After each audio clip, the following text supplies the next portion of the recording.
8 noyabr Zəfər gününün 5-ci il dönümü ilə əlaqədar Ağstafa rayon İcra Hakimiyyətinin və Keşikçi Dağ Dövlət Tarix Mədəniyyət Qoruğunun birgə təşkilatçılığı ilə Ceyrançöl düzənliyində keçirilən Zəfər yürüyüşündə Ağstafa rayon İcra Hakimiyyətinin başçısı Seymur Orucov, rayonun hüquq mühafizə orqanlarının rəhbər şəxsləri, şəhid ailələrinin üzvləri, müharibə veteranları, Ağstafa rayon İcra Hakimiyyətinin könüllü gəncləri, media nümayəndələri və həmçinin ictimaiyyət nümayəndələri iştirak ediblər. Öncə Ağstafada yetişdirilən dilbaz atları ilə Keşikçi Dağ Dövlət Tarix Mədəniyyət Qoruğunun ərazisinə qara zurnanın sədaları altında yürüyüş edilib. Keşikçi Dağ Dövlət Tarix Mədəniyyət Qoruğunun ərazinin torpaq iqlim şəraitinə uyğun olaraq burada vətən uğrunda canını fəda edən qəhrəman şəhidlərimizin əziz xatirəsinə həsr olunan aksiya çərçivəsində ağaclar əkilib. Əkilən tinglərə aqrotexniki qaydada qulluq göstərilib. Sonra qədim adət-ənənələrimizi ehtiva edən at yarışları və oyunlardan nümunələr nümayiş etdirilib. Keşikçi Dağ və Avey Dövlət Tarix Mədəniyyət Qoruqları, Ağstafa rayon Dövlət Rəsm Qalereyası və Ağstafa Gənclər Evi Sosial Xidmət müəssisəsinə məxsus sərgi çadırlarının ziyarəti, həmçinin kiçik yaşlı karateci, cüdoçu və güləşçilərin nümunəvi idman çıxışları da böyük rəğbətlə qarşılanıb. Tədbirin rəsmi hissəsi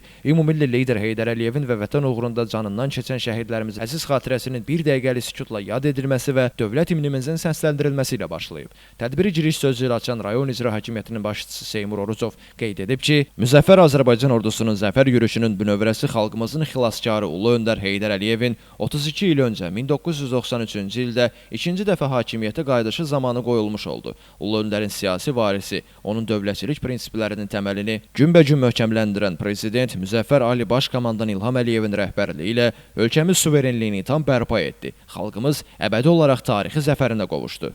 Keşikçi Dağ Dövlət Tarix Mədəniyyət Qoruğunun müdiri Musa Mursaquliyev, şəhid anası Əminə Babayeva, mədəniyyət işçisi və həmçinin digər natiqlər çıxış edərək Zəfər gününün tarixi əhəmiyyətindən söz açıblar. Qeyd olunub ki, xalq iqtidar birliyi, milli həmrəylik və dövlətə sədaqət amillər Azərbaycan müstəqilliyini və suverenliyini əbədi etdi. Bu gün də Zəfər bayramının 5-ci il dönümündən əlaqədar olaraq şəhid ailələri, qazilərimiz Keşikçi Dağ Təbiət Qoruğu ilə birlikdə tədbir təşkil eləmişik. Hər şəhid ailələrimiz, qazilərimiz dəvətlidirlər. Tədbirin keçirildiyi ərazi qoruğun yerləşdiyi Ceyrançöl ərazisidir və tədbirin də bu ərazidə keçirilməsi təsadüfi olaraq seçilməmişdir. Çünki Ceyrançöl ərazisi qədim zamanlardan Elat mədəniyyətinin, atçılıq ənənələrinin birləşdiyi və qədim karvan yollarının keçdiyi bir ərazi olmuşdur. Tədbir çərçivəsində dilboz atları ilə yürüyüş təşkil olundu. Bundan əlavə milli rəqslər nümayiş etdirildi, canlı musiqi ifaları olundu, güləş və digər idman yarışları tədbir iştirakçılarına təqdim olundu. Bayram tədbiri mədəniyyət və incəsənət nümayəndələrinin təqdimatında geniş konsert proqramı ilə davam etdirilib. Elvin Qudratov, Kamran Əskiparalı, Sənan İsmailov, Həcər Həsənova bugün informasiya proqramı üçün.